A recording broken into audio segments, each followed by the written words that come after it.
Welcome to the Joe Verde program, How to Follow Up and Prospect. In this series, Joe is going to talk with you about how you can sell more cars, increase growth, and ensure your success in today's competitive market. Before we get started with this tape, let's review how you can get the most out of your class with Joe. First, if you're serious about selling more cars, take good notes. If everyone doesn't have a pencil and paper, pause the tape now and get them. Second, let everyone else at the dealership know you're serious about your sales training class. Ask your receptionist to take messages, and hang a do not disturb sign on the door if you have to. Joe's going to cover a lot of information, and he's going to cover it quickly, so hold your questions and comments until the end of this segment or until your manager stops the tape. And now, here's Joe. Welcome back. Well, did I get you confused on that last section, especially about those computer screens? We get about 50 of them in the computer, and don't let that stuff be difficult. The nice thing about a computer, you enter a customer's name one time, and almost everything after that's automatic. It schedules in your next phone call, it schedules in your next follow-up note, and all you do is say, create follow-up. When you sell them a car, you just enter it all in. And I would enter everybody's name as soon as I got it, because eventually I'm going to need it in there anyway, so why not put it all in there at the same time? The numbers in there, a guy the other day said, whoa, that looks confusing. I was showing it to him in class. It's not confusing at all. If you change one number, it changes and updates all those percentages and values per contact and everything else. You just did the daily entry button. You push that and it takes you to a daily entry. You enter one more up, one more presentation, one more demonstration, one more sale, and another $50. And it rolls it all through there and tells you exactly what's going on. It'll even do monthly and yearly projections for you. And again, whether you're using ours or somebody else's, computers are the way to go these days. And I know a lot of you don't know how to use one. That's all right. If you got a 5-year-old kid, they'll show you how. That's how difficult they are to use. So anyway, on this next section, let's talk about, we've talked about prospecting. Now we've got names and numbers, or we've met somebody on the lot. Now let's talk about follow-up. Let's talk about how to schedule our follow-up mail-outs and phone calls and what we need to do. And let's talk about some of the materials we need to send out. And we'll finish up talking about a little bit about putting together a newsletter, because I think that's one of the most important things you need to do. So grab your workbook, turn over to page 79. Page 79, and we're going to go through each primary group. And we keep talking about friends and acquaintances. And the one thing that we don't want to do is waste time. Now, if people don't buy cars, there's no point in putting them on a follow-up or prospecting list. So on each one of these groups, we want to check at the top of the page, do your friends buy cars? Check yes or no. Okay, if they do, then we've got to mess with them here then. We can identify who they are. We talked about that. Why to stay in touch, because they're going to buy a car from somebody. The bottom of the page, let's talk about how to stay in touch on a regular basis with friends and acquaintances and put some of that repetition in there. First of all, C1 at the bottom of the page, you've got to get their name, address, and phone number. Now, we have a lot of friends and acquaintances, and again, we've been talking about it, that we don't know their name, address, and phone number. We know it's Bob, because we bowl next to him every Thursday night. We know it's Sam and Betty, because our kids play on that Little League team, and their kids on there all the time, but we don't know their last name or their address. You've got to go through and get names, addresses, and phone numbers. Number 2, you want all these people in your master list. All of these people go in your master follow-up list. Number 3, now you want to call all your friends and all of your acquaintances, give or take about every 90 days. Now, if you had 90 friends and we need to contact them all every 90 days, how many do you need to call a day? It's a pretty tough math question. Somebody in class the other day said 5. I have no idea how they came up with 5. Call 1 a day. So that means you just schedule in on your computer there or your planner. Just call a friend every day. Number 4, you need to send them something by mail every 45 days. You want to continue the ongoing contact so they don't forget to come see you. And you tell your friends in that little note, even if you don't plan to get a car from me or our product, see me first. Maybe I can answer some questions, save you some time, show you how to save some money. And at least they'll come down and see you first. If they see you first and you're able to find out what they want, then you can show them how your product will also solve their needs and wants. Sold customers, one of the most important groups we need to follow up with, on page 80. Now we're going to talk about follow-up and materials, and I want to remind you of a couple things about follow-up materials. I keep saying having things pre-printed. I also want to ask you a question about something else. If you go out to your mailbox and you got 2 pieces of mail in there, you got 2 envelopes in there. One of them is this size and one is this size. Which one of these is business correspondence and which is personal correspondence? Which is business, which is personal? I believe this is business, this is personal. Do you want your follow-up materials to look business or personal? Oh, no, we never thought about it. We want them to look like this. I want people to go to the mailbox, and when they get something from me, I want them to go, oh, gee, I wonder what this is, who it's from. This is the invitation size, thank you note size, those kind of notes. I don't use any pre-printed stationery. There wouldn't be anything on the outside of this envelope except the customer's name and address. I don't want him to even know who it's from before they open it. I want it to be a surprise. Oh, gee, I wonder what this is. They open it up, they pull it out, first thing that falls out is my card, and they say, oh, something from Joe. When we talk about pre-printed materials, everything I ever mailed out was on a piece of paper this size. This is half of a regular piece of paper. You put a piece of paper, cut it in the middle. You take this down to the printer, and they pad these things up for you just like scratch pads. And when we talk about an easy-to-use system, all I do is pull off this note, signed Joe, P.S., hope you enjoy the car. Fold it over, put it in that little envelope, throw a business card in it, address it, and say, see you later. That's a pretty easy system. Now, the only exception to that was my newsletter, and we'll talk about that in a little bit, too. So on page 80, when we talk about following up sold customers, first of all, do they pass the test? Will they buy more cars? Yes or no? Okay, then we have to mess with them, too. Now, if I sold you a car today, in the next 45 days, you heard from me 6 times in that 45-day period. Within 45 days, you heard from me 6 times. Now, I wanted the repetition in there, and there's another key when you talk about repetition. It's called spaced repetition. I also wanted to plan ahead. I don't know if you've noticed it, but some people get buyer's remorse, and it tends to start about the time they're signing their name in finance. They're starting to question their decision. Did I do the right thing or the wrong thing? On the way home, it gets worse, like catching a bad cold, and hardly anybody doesn't get it. Well, we can plan ahead for that. I'd suggest if you sell somebody a car and they spent more money than they meant to spend, I'd suggest you tell them. Now, Bob and Betty, I know you guys spent a little bit more than you meant to spend, but I'll tell you what, you got the perfect car, you got everything you've always wanted, and because you bought the right car, you know what, you'll probably keep it longer too, won't you? And in the end, that saves you money, doesn't it? Congratulations, enjoy your car. That'll help you with some buyer's remorse. But I also want to plan ahead for it. Now, in the old car business, the first 5 years, I didn't actually do any follow-up, but I heard that you were supposed to follow up with a phone call after, what, 3 days or a week or something like that? I didn't want to wait that long. I wanted to answer any questions that they had, and I wanted to handle buyer's remorse. So B1 there, instead of waiting a week, I called them within a few hours. That first phone call, I called them 2 or 3 hours later. Now, the focus of my phone call was to answer any questions, and I called up and I said, hi, Bob, Joe down at the dealership, nothing wrong. Just want to make sure you guys figured out how to use that cruise control, CD player, whatever they weren't very familiar with. Just want to make sure you guys figured out how to use that on your way home, and I want to see if you had any other questions. Are they shocked that you called? Absolutely. If there's any little buyer's remorse there, you'll hear it now, and again, you can congratulate them at the end of that phone call, and again, congratulations, enjoy your car. You guys got the perfect car for you. You're going to love it. Make them feel good about it. Now I can answer any other questions. It's just like this tape said, if you listen to it, you don't take any notes, you get about 10%. If you take notes, you get about 20%. If you do your homework and do all this stuff we keep talking about, you can get about 50% out of it. Now that same thing applies to your customers, and they heard your presentation, but they didn't take notes, and you didn't assign them any homework. So how much did they remember of what you said? About 10%. How many times have you taken a car in on trade, and they didn't even know how to use the cruise control, or they didn't even realize it had a tilt wheel, or the clock? They could never figure out how to adjust the clock. A lot of unanswered questions, so certainly call them back within 2 or 3 hours. Then number 2, send them a thank you note. And I sent my first thank you note. I put it in the mail 2 or 3 days after the sale. I wanted them to have it in their hand, give or take about a week after the sale. Spaced repetition. You heard from me once on the spot, you heard from me again in about a week. And we'll talk about these notes, and again, they're all pre-printed.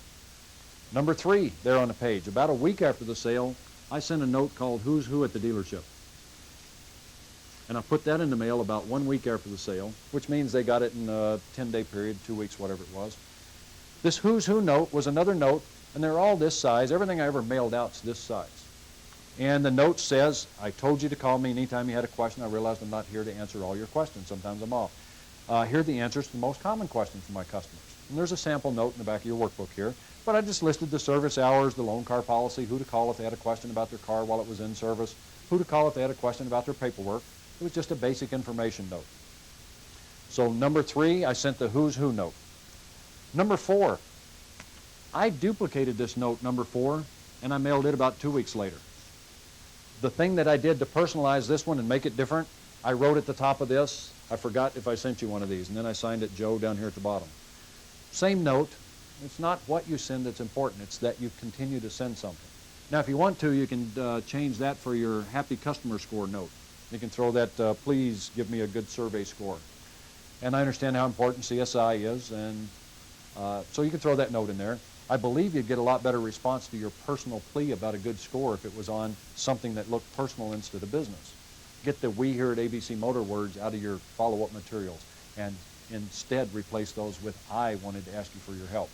Not "we here at ABC Motors would appreciate your help. I wanted your help." The next one down here, number 5, about 3 weeks after the sale, I sent them a note to let them know they were on my mailing list. I said, "Hi, folks, it's me again. I send a little newsletter every now and then to my customers, keep them up on what's going on in the car business, and I thought you'd enjoy it too. If you want off the list, you hate it, let me know and I'll get your name off the list. If you know anybody else who'd like to be on it, give me their name too." I got tons of referrals, and I never had a single person that said, "Get me off your list." I think some people were catching on by the time we got to the mailing list part. Number 6, I sent them Joe's newsletter. We keep talking about that master list and the contact after. And I sent that 4 to 5 weeks after the sale, pulled an old one out of the drawer and mailed it, or put them on the next edition that came out. So in 6 weeks, they've heard from me 6 times. Now, does that sound like a lot of trouble? It sort of does, and I kind of agree with you. But now let me tell you how I handled it. I sold you a car, and I've got about 30 to 45 minutes, maybe an hour, while you're in finance. After I sold you the car, sent you the finance, I went and got me a cup of coffee, sat down at my desk, and I pulled all these notes out. They're all padded. I've got a pad of notes for this one, a pad of notes for this one, a pad of notes for that one, and one for this one. And then I've got some old newsletters laying around. All I've got to do while you're in finance is tear off the first note. It says, "Thank you for your business." I need to sign it. And remember, we always put a one-line PS. And you put an appropriate PS, "P.S. Enjoy your car." Fold it over, put your business card in it, address it, set it aside. Tear off the next note, "Who's who?" And put in a PS. It'd be appropriate about a week from now. If you were talking about Little League, "P.S. Hope the kids won the ball game Thursday night." Address it, put a card in it, set it aside. Tear off the next note. I forgot if I sent you one of these. Sign it, "P.S. Enjoy your car," put a business card in it, set it aside. Tear off the next one, "You're on my mailing list. I'll talk to you soon," put it aside. Take your newsletter, your next newsletter, address it, set it aside. You're still in finance, and I've already done 6 weeks worth of follow-up with the exception of the phone call. Now all I have to do is figure out when to mail these little pieces of mail. If you've got a desk drawer, if you're lucky enough to have a desk drawer, you've got a 1 through 31 file. Put that in there. If I want to mail this first note on the 1st of the month, I put it in the 1. If I want to mail this one about a week later, I would put that in the 8. And I'd mail this one about 2 weeks later. That one goes out on the 15th, and then this one would be on the 21st, and then this one would go out, give or take, at the end of the month, about the 30th. So then every day when I come in, I just look in the 1s if it's the 1st of the month, and I take all the little notes that need to be mailed, and I put them in the mailbox. Same thing on the 8th, the 15th, and the 30th. Now, if you don't have a 1 through 31 file, you can cheat. There's always a way to cheat. I would suggest you use postage stamps and not the mailing machine at work. Get your dealer to buy some stamps for follow-up. And where you're about to put the stamp, write lightly. Just put a 1 there if you want to mail this note on the 1st. And you want to mail the next one on the 8th, just write 8 there. And when you lick the stamp, stick it on it. It'll cover your little note. Or you can get those 3M sticky notes and put one on there and just write a 1 and another one and write an 8.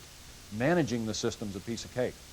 Now, after this initial contact, these initial 6 contacts, every 45 days later, you're on my master list now, so you're going to continue to get Joe's newsletter. Every 45 days after that, every 90 days, I need to call you by phone. So we're scheduling this out. And again, if you have our computer system, when you sell a car and you put "sold" in there, all you have to do is hit create follow-up, and it'll put these dates in there for you. That's the dates I put in there. And it'll schedule all these things out. When you come to work every day, it'll print you a list of who you need to call that day or what you need to mail that day. And I'm sold on the computer, but I would still pre-print most of these things, keep a little card or the thing in my desk, and I'd mail them straight out, or I'd print a whole bunch of them right out of the computer. You change the notes if you want to, but keep them simple. But it's easier to tear this thing off than it is to go into a computer and have it print. There's a lot of things a computer's great at. And if you want to use it for that, that's fine. There's also a newsletter template in the computer. If you don't know how to put one together, there's a template in there for you. And you just put your title at the top of the page. That's the sole customer follow-up. And I hope that makes sense. That makes sense? The next page, page 81. You need to call these people back after you sell them something. Here's a sample script on page 81 on how to follow up after delivery, that first phone call. Hi, Bob, this is Joe down dealership. Nothing wrong. Just want to make sure you figured out how to use that. Cruise control, CD player, power seats, whatever it was they were least familiar with. On the next page, page 82, we've got our working prospect, that person that we just talked to that we didn't sell a car to and they just left. Well, we got to follow up quick because we're never going to see these people again if we don't. And to remind you of those statistics that we talked about, 33% will come back with good follow-up, 67% of them buy the car. Now that's for every 9, that means you're going to sell 2 more cars, and that's typically about 2 more cars per week that all of you could sell if you had a good follow-up program with just these people. So get your follow-up program down. They will be buying a car, and most of them are going to buy it real quick. So this has to be fast. You need a quick system ready to use it. Now, top of the page there, B, how to stay in touch. First of all, you got to get a name, address, phone number. We talked about getting that out on the lot. Either use a demo permit, give away a color TV, or say, Bob, before you guys leave, let me jot down a few things here. You're looking at that blue SE model, stock number 2112. What's your name? What's your address? Number 2, I need to call these people back within a few hours. You don't have days on this call. 78% of the people you talk to buy a car. 90% of them buy it within a week. 57% of them buy it within 3 days, and 38% buy a car within 4 hours. So if you can get their car phone as they're driving away, call them again. Now, when you call them back, what do you say? You've got to create some urgency in coming back to your dealership. And every time you talk to them, you need to give them some new information. Let's say that I just talked to Bob and Betty, and we never got as far as an appraisal on their car. They weren't ready to make a commitment. But I knew they wanted to trade it, and I knew it was about time. I'd call Bob back as soon as I could, and I'd say, hey, Bob, this is Joe. I got some great news. I was talking to my manager after you left, and he's looking for a car just like yours. And your manager is looking for a car just like his. He's got a buyer for it today. How soon can you get back down here, this afternoon or tomorrow morning? And just a tip, if you call up and you say, hi, this is Joe down at the dealership, and they say, I changed my mind, say, gee, that's too bad. I had some great news. I'll bet you they can't get off the phone before they say, well, what was the great news? Well, it doesn't matter if you guys changed your mind. It's just that my manager found a buyer for your car and he thinks he can give you a ton for it, but whatever you want to do. It's no big deal. I'll bet you that'll work with most of the people. Number 3, now you want to send them a thank you note the same day. Again, it's pre-printed. All you do is pre-print a bunch of notes, sign it. Thanks for stopping by. I'll be in touch soon. Number 4, let's say that we call Bob and we said my manager took a quick look at your car, said he'd like to take a closer look at it, and we scheduled an appointment for 7:15 tonight. He didn't show up at 7:15. Now I've got to call him again, and there's not much point in calling him at 8:30, 9 o'clock if your dealership closes at 9 and saying what happened. I'd call him the next morning. And I'd say, hi, Bob, this is Joe. Sorry I missed you last night. Might have been with a customer. You can use the I might have been with a customer. I was on a demonstration drive. I hope somebody talked to you. Or you can just say, I'm sorry we missed you last night. And he's going to fumble out, well, we changed our mind or whatever. Gee, that's too bad. I had some really good news. What was the good news? Well, my manager had a meeting this morning, and he asked me specifically about you, and did you still have that car to trade? And I said, yes, because he still got the buyer. Plus, now you need to create some other urgency. Plus, it's time to order cars. Plus, we're having a big sale this weekend. And he said he could bring it up, move it sooner. Or if he had anybody looking at a car like yours, get them in today. He needs to get rid of those models because we're about to order cars. Come up with some urgency. Number 4, if they haven't come back in, call them again. Now, we have scripts on both of these first 2 calls. Number 5, if you can't get them back in after a couple calls and you know that this is a working prospect and you can tell that there's something there, you need to turn this call to your manager. Log into your manager and say, Joe said, I've made my 2 calls. Now, there's one thing you need to learn. When you're making follow-up calls, where are people normally at during the day? They're at work. Now, when you do follow-up, don't you tend to call them at home and you say, well, he wasn't there. Well, hello, they're not there in the daytime. They're at work. So if you're serious about follow-up, call them at work. They don't mind you calling. In fact, phone call is a nice distraction for a lot of people. And about the only people you can't call at work are somebody who work on a factory floor making ball bearings, things like that. Almost everybody in America has got a phone at their desk, and they're happy to have an interruption. So call them again, turn it to your manager, and your manager, if you're listening to this, as a manager, I'd call up and say, hi, this is Joe. I'm the manager down here at ABC Motors. I understand you were in talking to Fred the other day, and I just wanted to touch base with you. And they say, well, gee, we changed our mind. Well, that's fine. I understand. Can I ask you a couple questions? You know, you were looking at that. He said you were looking at that little blue SE out there. If there was one thing that kept you from getting that car, what would it be? And we turn it to our manager, and sometime a manager with his or her title can get them in. And you don't have to give away the car. so don't drop price. Number 6, if they buy, put them in your sole follow-up system. Common sense. Number 7, if they don't buy, put them in your follow-up system anyway. I said my best prospect was a guy I didn't sell a car to. He was looking at trucks one Saturday afternoon, and we had an ugly color and a bad camper shell on it. He didn't want that one. And I called him back a couple hours later, and he said, I bought one down the street. And instead of saying, gee, that's too bad, you paid too much, I said, gee, that's too bad. I'm sorry we didn't have what you were looking for. Next time you're in the market, though, I hope you remember my name. And I sent him a thank you note. Now, did his salesperson do any follow-up calls or send him a thank you note? No. And this guy had some people over for dinner the following week, and they said, we're looking for a car. Where'd you get yours? He said, forget where I got mine. Go see this guy named Joe. He's really nice. I'd done my follow-up. His salesperson didn't, and in the next 45 days, from those referrals, I made about $4,500 from a guy I didn't sell something to. You can't guess who your best prospect is today, and you're not going to guess who your best prospect is tomorrow. Do the same good job with all the people all the time, and you'll get a lot of fun surprises now and then. Number 7, if they don't buy or they buy down the street, put them on your list forever. And at the bottom of the page there, that little note says, always give them some new information. Now, that's your unsold working prospect. Follow up all 9, you'll get 3 back in, 2 will buy the car, and you're going to have a good voucher on it. And the next time that other old-timer is standing there and says, don't bother with that guy, he's been back 3 times. The only reason he would come back, he might have accidentally wandered on the lot the first time, but I believe the only reason people come back is because they want the car. Go talk to that person as quick as you can. Use your selling skills, your closing skills, your investigation skills. Get them behind the wheel, drive the car, close the sale. And if you can't, follow up, because nobody's messing with this guy. Your first follow-up call is on page 83 to the unsold prospect. I've already kind of worked our way through it there. Your second follow-up call to your unsold prospects on page 84. I've kind of already worked through that there. Auto shows and tent sales, those special events. We had a guy from England in class the other day, and he said, what's a tent sale? That's where we put a whole bunch of cars together, and we try to get rid of them quick. Auto shows, where you go stand there and meet all those people all day. Will the people at the auto show or tent sale be buying a car? Absolutely. How do we stay in touch?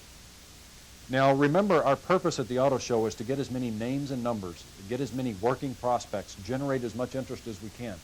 It's seldom that you can sell a car at an auto show. You may be able to sell it at the tent sale. If you can, that's fine. Sell the car if you can. But make sure you get those names and numbers.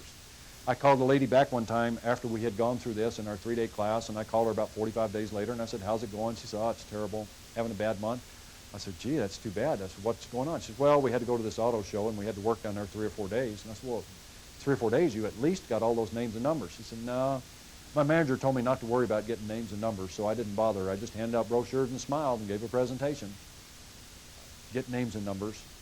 Even if your manager says give out brochures, go ahead and get their name and number anyway. Nobody will get real mad at you. And work the list. Now, when you get back from the auto show, while you're there, number 1, you need to get names, addresses, and phone numbers. While you're at the auto show, get names, addresses, and phone numbers. I would also mark the card, because if you're going to talk to 10 people an hour and you're going to get 70 or 80 a day and you're going to work 3 or 4 days, you're not going to remember who you talked to and what they said. You've got to take good notes. And I would also mark the card 1, 2, or 3. 1 would be a hot prospect. That's the one I want to follow up on quickest. That's the one that showed the greatest interest in getting a car. Make sure you ask those 3 referral prospecting questions. How many drivers? How many vehicles? Of the drivers, who's next? Number 2, you should have already printed up a postcard that you're going to send out after the auto show. As soon as you get names and numbers, you'd like to get a postcard in the mail as soon as possible. Same day if you can.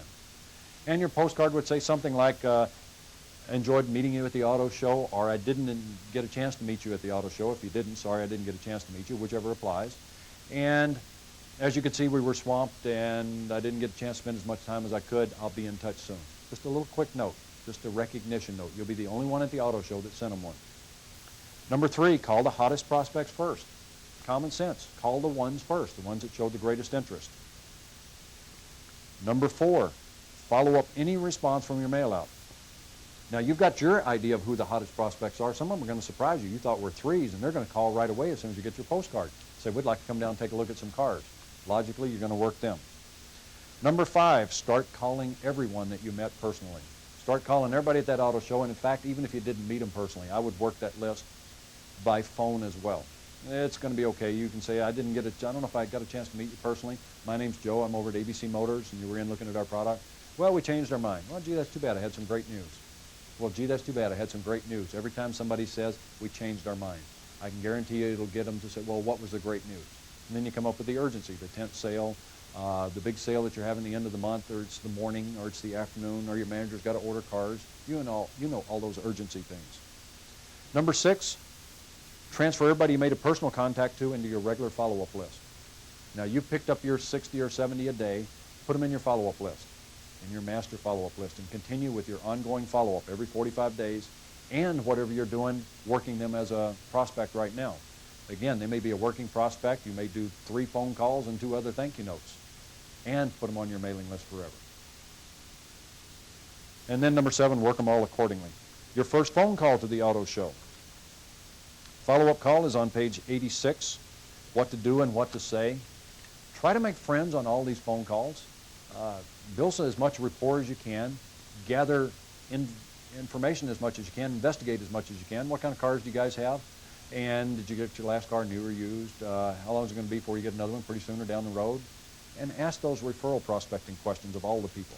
And again, if the call turns to cars, what do you switch to? Appointments. Some sample follow-up letters on the next few pages. The things that I used to send out. Cards and letters, newsletters, everything else. Now, there's notes in here for people you talked to on the phone, people who left without buying, people you just delivered. Let's go through each one of them real quick. We'll just talk about the notes. These are also in the computer system, if you have our system. Page 88, you've got your follow-up letters to phone customers. Thanks for your time on the phone. The unsold prospect, I enjoyed meeting you. I'll get back in touch with you soon. The sold customers, congratulations. Any questions, give me a call. The people you put on your mailing list. When we're going through these kind of fast, you can go back and read the notes, the entire note later. Page 89, you've got your people you met while you were prospecting. You got your service customers, your orphan owners, and your auto show people. Page 90, you've got that note to a friend or a referral or an acquaintance, and then you've got the who's who, or a sample of a who's who. And then you got some tips on, still more tips on page 90 on putting together mail-outs. One of the most effective things you're going to mail out is going to be a newsletter. And here's basically Joe's newsletter. In fact, it's on page 91. Tips on mailing these things out. Don't make this hard to write. Keep it simple. We talked about not filling every inch with words. You'd want to break a newsletter down, and you've got your title up here at the top. I've got Joe's newsletter. And I wrote the title of my newsletter with a magic marker just like this. And the one in the computer came off the computer, so it's not quite like a magic marker. And then you've got your title up here. And you'll have this little box over here where you may talk about your spouse's favorite recipe or your aunt's favorite recipe or whatever else you put over here. You might have a $10 off coupon for your next oil change so your dealer can recoup his investment on mailing these things. Up here you might have 3 tips to keep your car in good shape. Winter's coming. And you got that other dotted line that breaks that up, and down here it's congratulations to Bob and Betty on your new car. Put stuff in your newsletter. People are always asking, what should I put in it? Have you ever seen Willard Scott on Good Morning America? You know all that hokey stuff he does? That's what you put in your newsletter. What you don't put in there is car stuff. If you make this sound like a used car ad, nobody's going to respond. We're not selling cars, we're selling ourselves. The only thing I'm selling here every 45 days is Joe. That's the whole purpose of the mail out. This is advertising. This is prospecting to somebody we already know. I'm trying to keep my name in front of them so they see me the next time they're in the market for a car. I didn't even put my newsletter in an envelope. I kept it simple. If you fold this thing right and you put if I put the stamp at the top here, it's where the fold is, and I put the label here, the post office lets this thing go right through their postage machine and they don't care. If I put the label on it wrong and it goes through like this, they kind of get upset and they'll send them all back to you. So just make sure it's going through right. You'd like it to open up. First thing we'd like them to see is a newsletter from Joe. It might be one-sided. It might have some writing on the other side, plain and simple. It'll be opened by everybody every time right before they throw it away.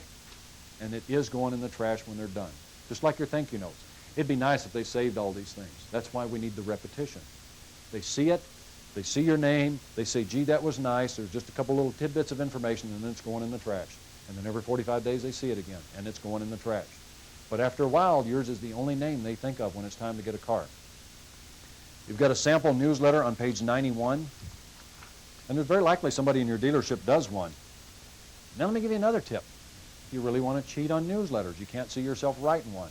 Write one for the entire dealership, and then just change the name at the top. Just keep it generic. Congratulations to Bob and Betty Smith, who purchased their 13th car from our dealership. 5 tips on keeping your car in good shape. Make it more valuable at trade-in time. The quote for the day. And then just have somebody, a different name at the top and a different signature at the bottom. And then you can run off 1,000 of these things, and you run off 250 in your name, 250 in the other person's name, and 250 in the other name, and send them out to your customers. We need to stay in touch with everybody through follow-up. We need to make sure that we get this list, the working list. We've got to make sure that we make these phone calls. We've got to make sure that we don't miss any of these appointments. And that's why you need that system.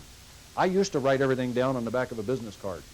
The people I need to call on Thursday, I made an appointment with Bob on Thursday, and I jotted it down at 9:15.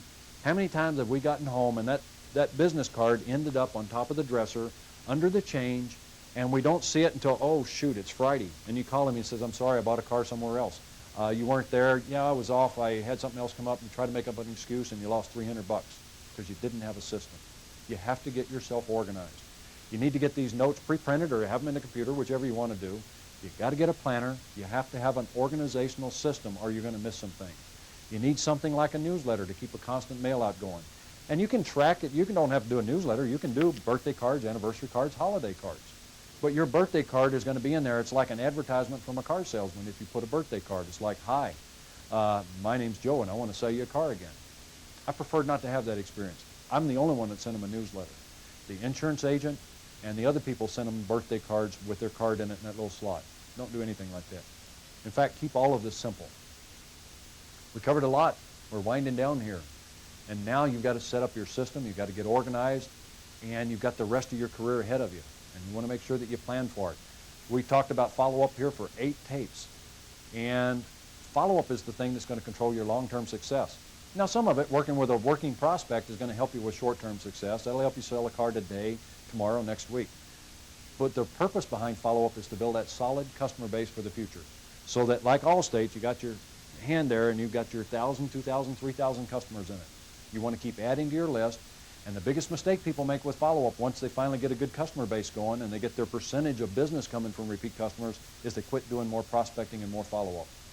They hit that happy zone there. Their income goes up 20 or 30 or 50%, and they just try to ride that on. And what happens is it declines bit by bit by bit. You need to add people to your list all the time, consistently. Page 93 is the last of your homework.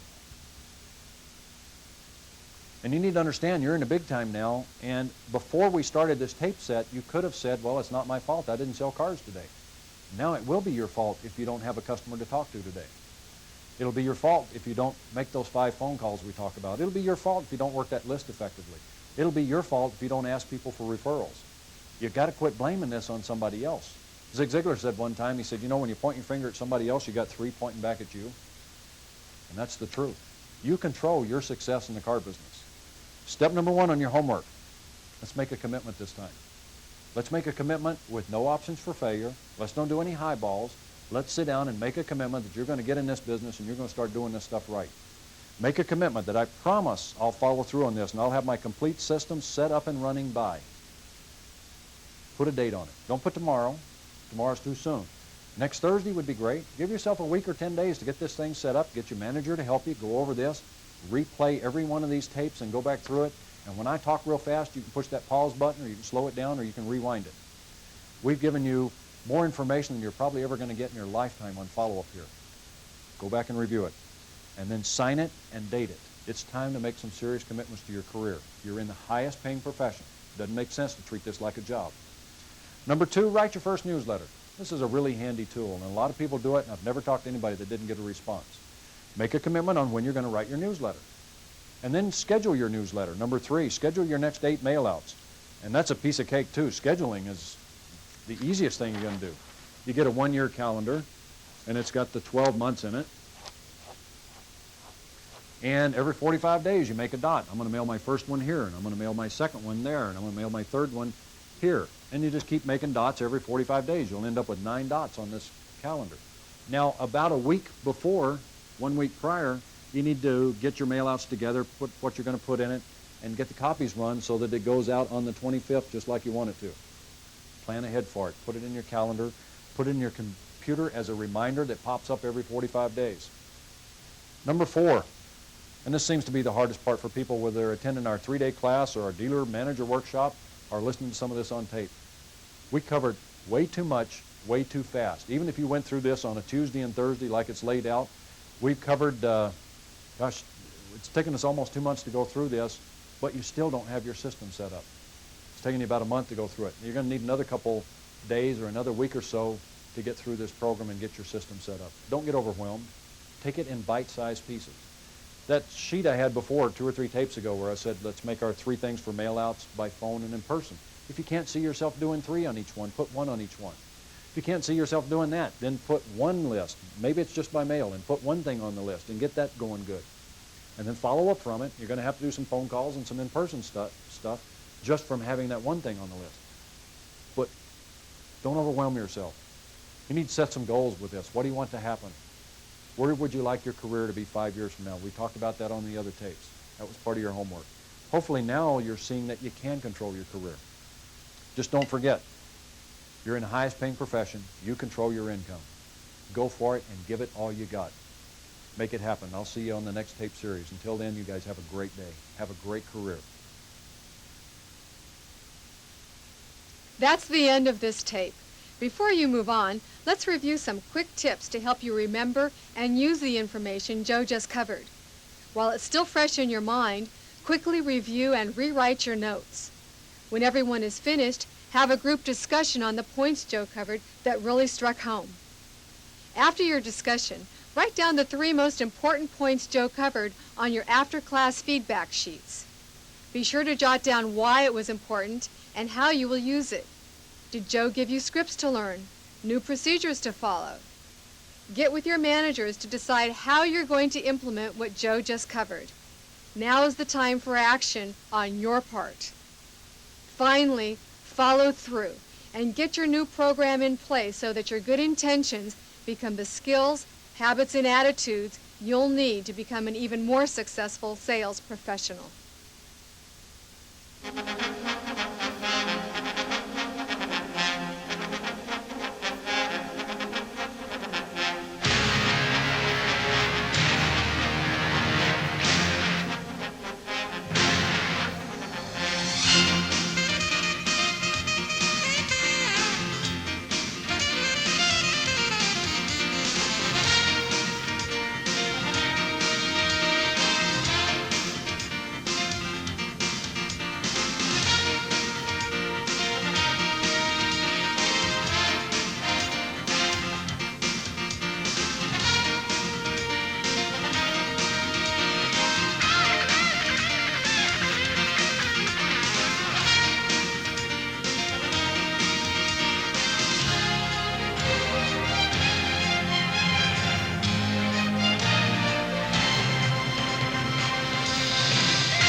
That concludes this tape. For more information about our other programs and workshops, please call our toll-free hotline number, 1-800-445-6217.